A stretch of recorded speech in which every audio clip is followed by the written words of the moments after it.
Hola, ¿qué tal? Soy el doctor Eddie Einar y estamos en Teorías de la Comunicación sin Dolor. El capítulo de hoy es Procesos y Teorías de la Persuasión. La teoría de la persuasión.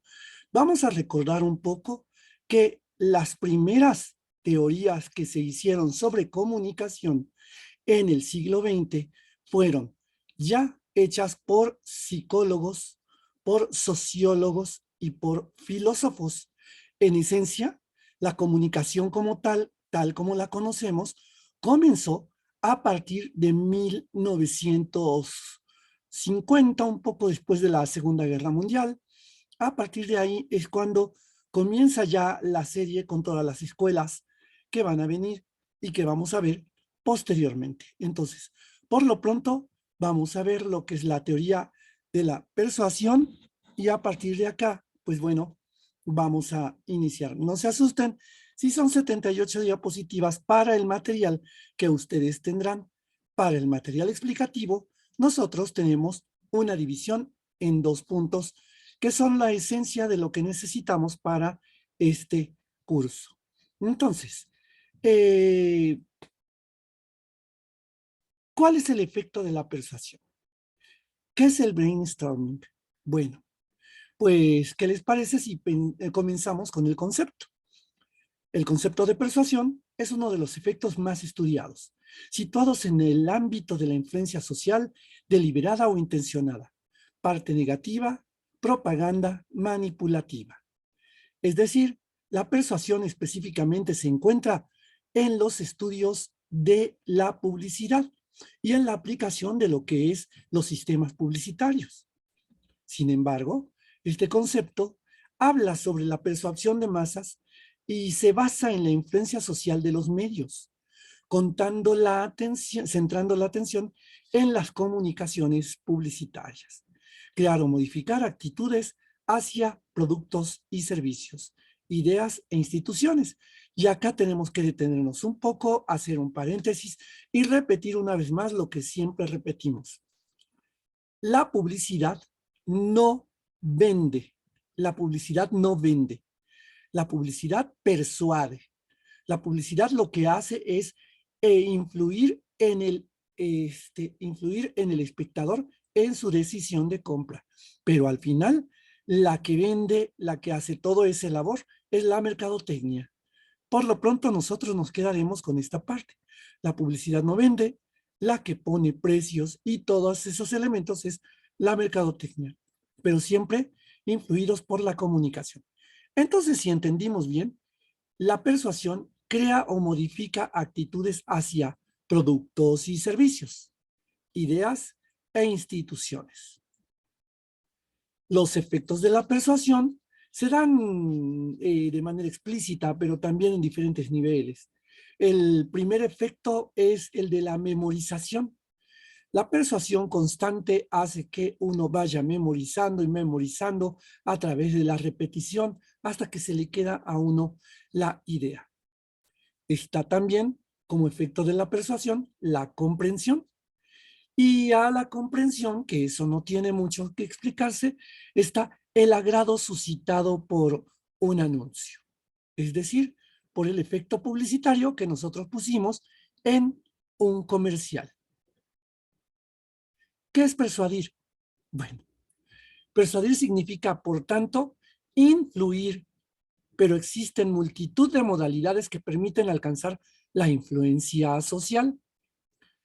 La influencia social se refiere a la acción que ejerce una persona o un colectivo o una institución con la intención de cambiar la forma de actuar, sentir o pensar de otra persona o un colectivo respecto a un estímulo dado. A ver,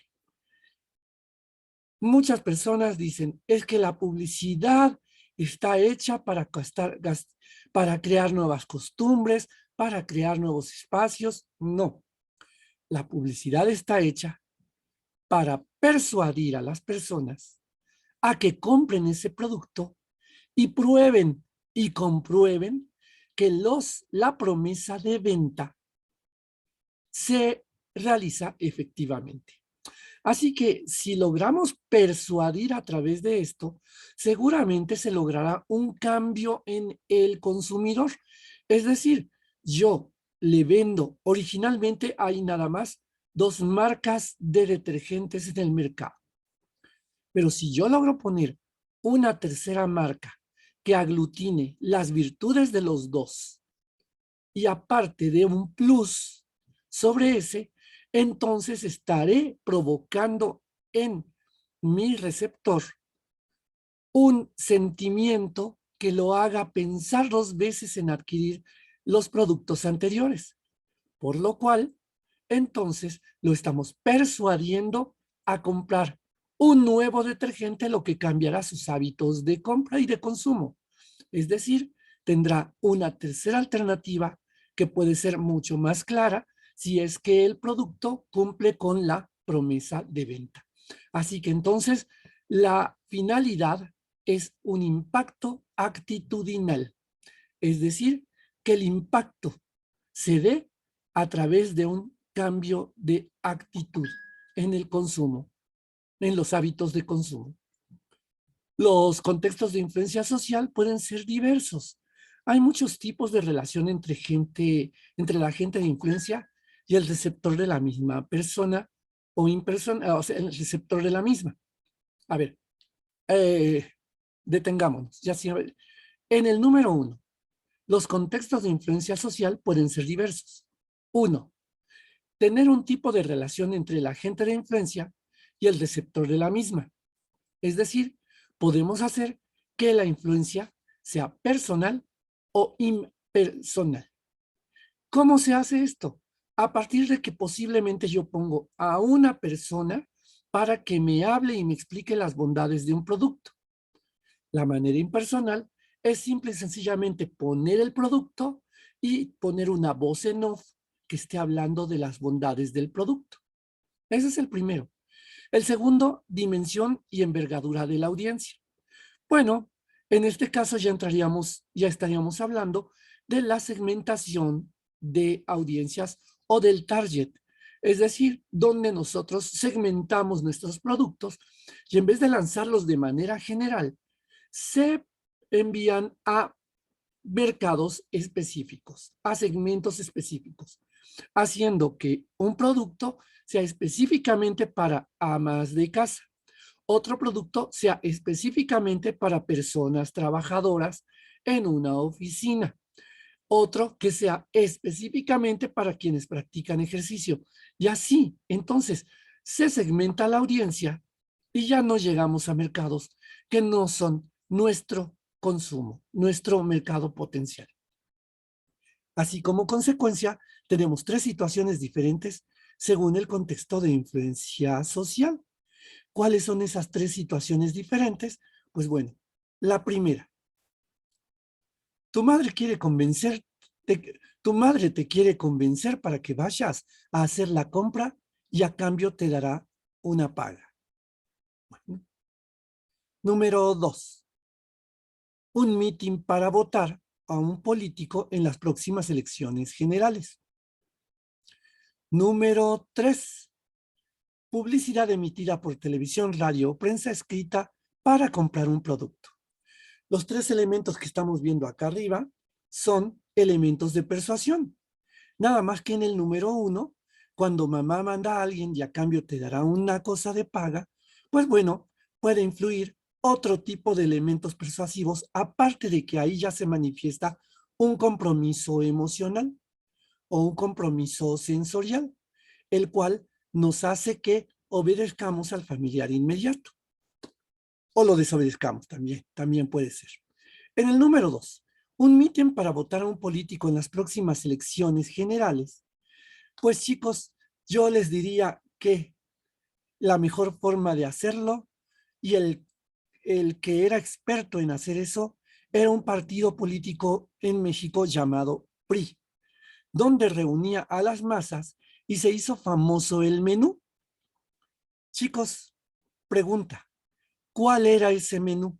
Pregúntenselo a cualquier persona que haya vivido las épocas del PRI y les dirán qué es lo que se decía para que reunieran a la gente? ¿Cuál era la paga que se le daba a la gente en aquel entonces? Esa es la pregunta 1. La tercera de los elementos de la persuasión es la persuasión emitida por televisión, radio o prensa escrita para comprar un producto. Ahí no hay más, no hay más. Es más, acá atrás tenemos a los magos de la persuasión. Compre Coca-Cola. Díganme, pregunta 2, 3 y 4. Coca-Cola, ¿a quién se dirige? Esa es la pregunta 2. Tercera, Coca-Cola, ¿qué target es el que busca? Y cuarto, Coca-Cola, ¿qué promociones usa y cómo se inserta en el mercado según van cambiando las épocas? Se los dejo a ustedes. No pregunten más. ¿Qué diferencias hay entre un acto persuasivo y otras influencias? Bueno, Perloff concibe la persuasión como una actividad o proceso del comunicador para inducir el cambio en las creencias, actitudes y o conductas de otra persona o colectivo a través de un contexto y un mensaje que el receptor o receptores tienen la misma posibilidad de aceptar o rechazar. Es decir, en pocas palabras, lo divide en dos elementos, el acto persuasivo y otros medios de influencia. Perloff dice que la persuasión es una actividad en el proceso de comunicación. Y a lo mejor tiene razón, porque todos tratamos de convencernos a todos de lo que creemos o de manipular a las personas para que hagan lo que nosotros deseemos. De hecho, si les gustan los cómics, de eso se trata Batman, de eso se trata Superman, de eso se tratan todos. Los malos luchando para evitar que los buenos sigan dominando y los malos lanzan un discurso persuasivo en el que de alguna manera convencen a los demás de que sus creencias son las adecuadas. Y acá me voy a una siguiente pregunta. ¿En qué película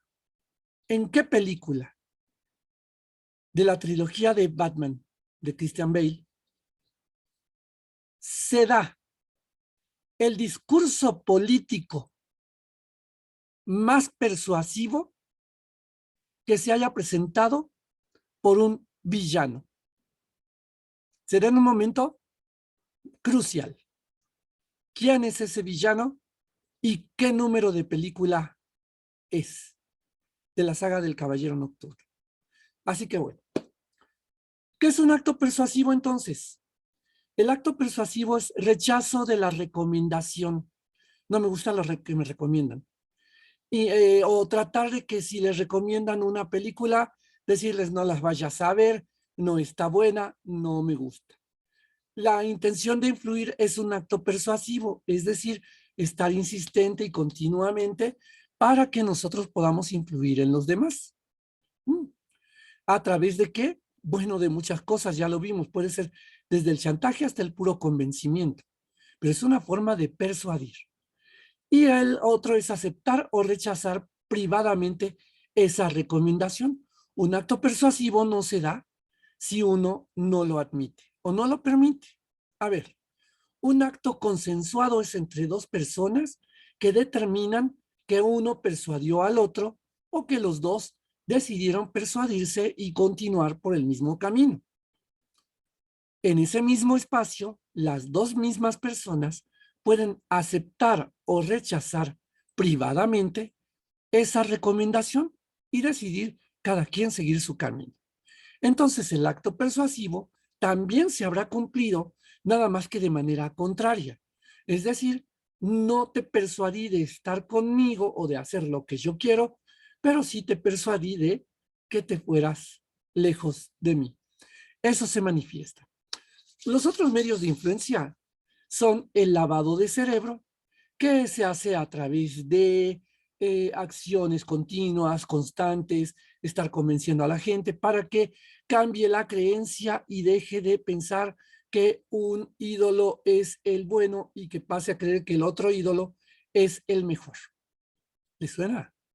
Sí, claro que sí. Chicos, hay una película de Stanley Kubrick. En esa película se hace la esencia de lo que es un lavado de cerebro. Y es para cambiarle la actitud a un personaje. ¿Cómo se llama esa película? Esa es una pregunta. Dos, ¿quién fue el actor estrella de esa película? Fue la dos.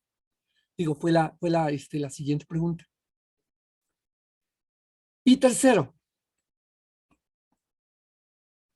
¿qué película del futuro hizo el mismo director y cómo se llamó? Ahí lo tienen. Pero en esa película se manifiesta lo que es un lavado de cerebro.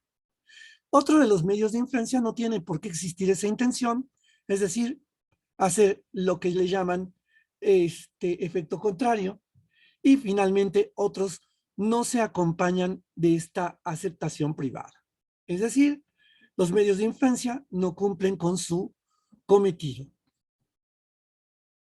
La corriente experimental sobre el estudio de la persuasión de Hovland nos dice que el primer estudio sobre la persuasión se dio en la Universidad de Yale durante la Segunda Guerra Mundial, como lo hemos explicado. Ahí el investigador Carl E. Hovland es el que se dedicó a responder la siguiente pregunta. ¿Cómo funciona la persuasión y cómo se incrementa? Baste recordar que hubo una maquinaria propagandística previo a la Segunda Guerra Mundial para convencer a los alemanes de que estaban haciendo lo correcto. Pregunta, ¿quién inventó esa maquinaria persuasiva? Es uno de los grandes genios de la publicidad. Lo demás no lo podemos discutir.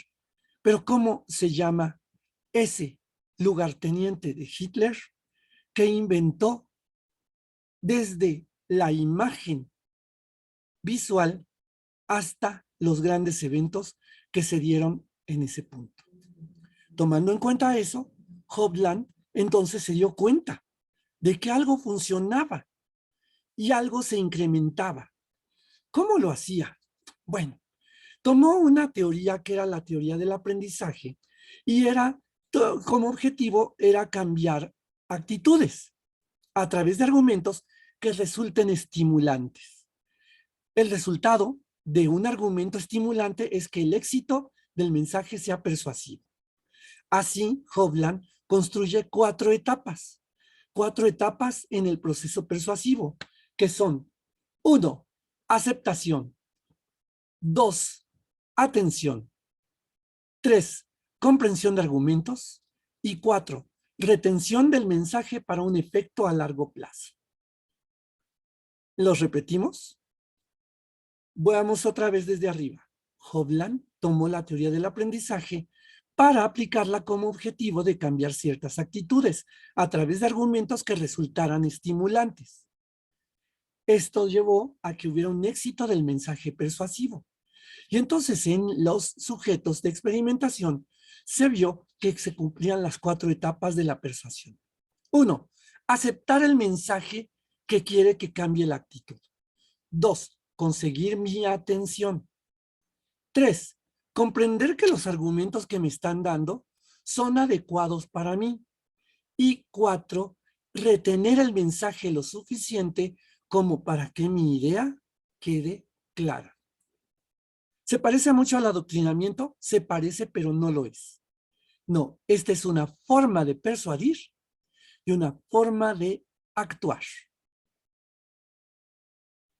Los primeros experimentos de Hovland fueron los films o las películas de adoctrinamiento. Por ejemplo, están las películas de Frank Capra. Chicos, siguientes preguntas. Díganme, 3 películas de Frank Capra que hablen sobre el adoctrinamiento hacia las otras personas. Entonces, el contenido era información factual, es decir, información que estuviera vigente y que hablara de la guerra, del enemigo y de los aliados. Y que en ese punto se viera cómo una cosa era muy mala y otra cosa era muy buena. El resultado era una actitud positiva hacia la guerra. Es decir, él convenció a personas pacifistas a través de esto a que cambiaran su actitud y se volvieran belicosos. Entonces, acá tenemos una película. La pueden consultar en el enlace. Pero bueno, yo ya hice las preguntas. ¿Cuál fue el resultado de la investigación? Primero, impacto actitudinal limitado, es decir, el aprendizaje de la información factual, como dijimos, de la información que estaba pasando, fue el cambio de actitudes moderado dependiendo de la audiencia y el mensaje. La sorpresa fue que, como conclusión, este resultado no es un factor determinante el proceso de aprendizaje para el cambio de actitud. Es decir, la gente iba al cine, veía las películas y muchas veces en vez de salir queriendo ir a la guerra, salían queriendo comprar de cenar y no necesariamente sintiéndose obligados a ir a la guerra.